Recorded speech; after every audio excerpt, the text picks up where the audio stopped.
Assalamualaikum warahmatullahi wabarakatuh. Selamat sore, salam satu cangkul dan tetap semangat.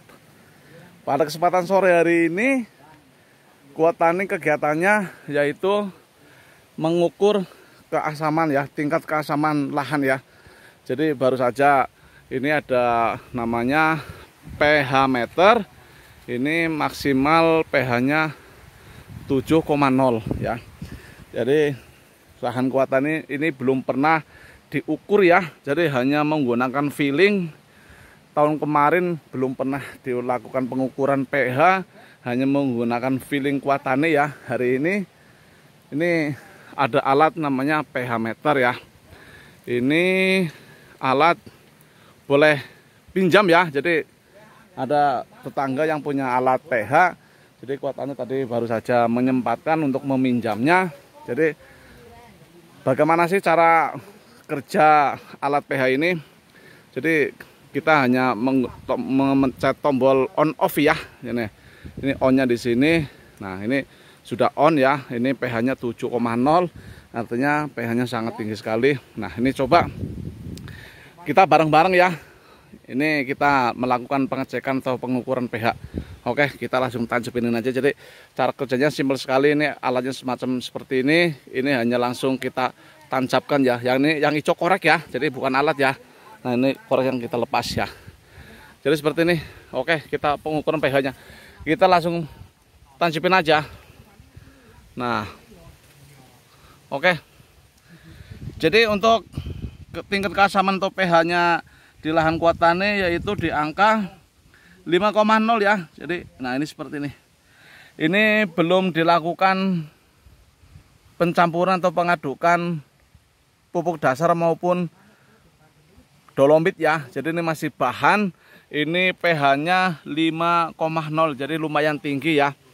Ini yang bedeng yang ini, coba di bedeng yang sebelah kita ambil, ini udah ke angka semula, kita tanjepin lagi ke sebelah. Ini mati. Jadi kita pencet aja. Nah, kita langsung tajepin, pH-nya berapa? 5,0. Seperti itu. Jadi kemungkinan rata-rata ya 5 ya. Rata-rata 5. Nah, ini masih ada yang nempel tahanannya. Kita bersihkan. Ini udah bersih ya, udah bersih di angka 70. Udah seperti ini, kita tancapin aja 5,0. Nah, jadi bagi teman-teman yang belum tahu apa sih fungsinya pH ya. Jadi pH itu tingkat keasaman tanah dan tingkat kesuburan lahan ya. Jadi kalau pH-nya bisa di angka 7 itu udah luar biasa ya. Jadi syarat tumbuhnya cabai yang baik itu, yang subur itu pH-nya di atas 5 ya.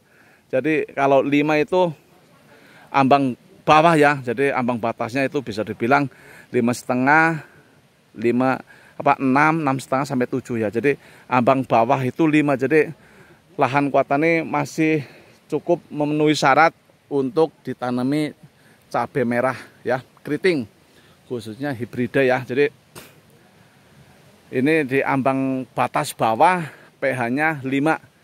Jadi kemungkinan ya ini sudah memenuhi syarat.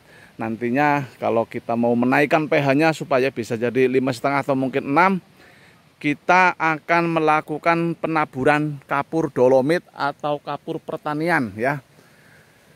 Jadi untuk menaikkan pH-nya boleh kita menggunakan dolomit ya. Jadi kapur pertanian itu memang sangat penting sekali. Fungsinya itu untuk menaikkan pH supaya nanti bisa naik dan bisa tumbuh sehat ya. Jadi bagi teman-teman jangan berpikir bahwa menanam cabai itu harus tumbuh subur. Jadi harus ditanamkan, dalam arti kita mendoktrin ke pikiran kita harus menanam tanaman cabai itu dengan sehat, bukan dengan subur ya. Jadi dengan sehat ya. Jadi kalau hanya menyuburkan tanaman itu gampang, kita kasih pupuk full seminggu sekali pasti subur ya. Ya dengan catatan kita harus tahu dosisnya. biar nggak mati ya. Jadi kalau mati juga overdosis ya, kebanyakan pupuk juga overdosis.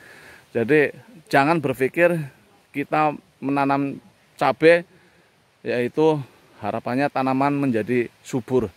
Jadi kalau subur itu belum tentu sehat, tapi kalau sehat insya Allah subur ya. Jadi dari awal kita tanamkan di otak kita, di doktrin ya. Jadi menanam tanam cabai itu jangan berpikir harus tanaman yang subur, tapi harus tanaman yang sehat. Jadi seperti itu. Jadi itu tip dari Kuatani seperti itu.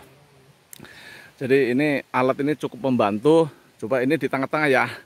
Nah di tengah-tengah ini pH-nya berapa? Oke. Ya 6,5, 5,5, 50. Jadi ini pH-nya di angka 50. Oke.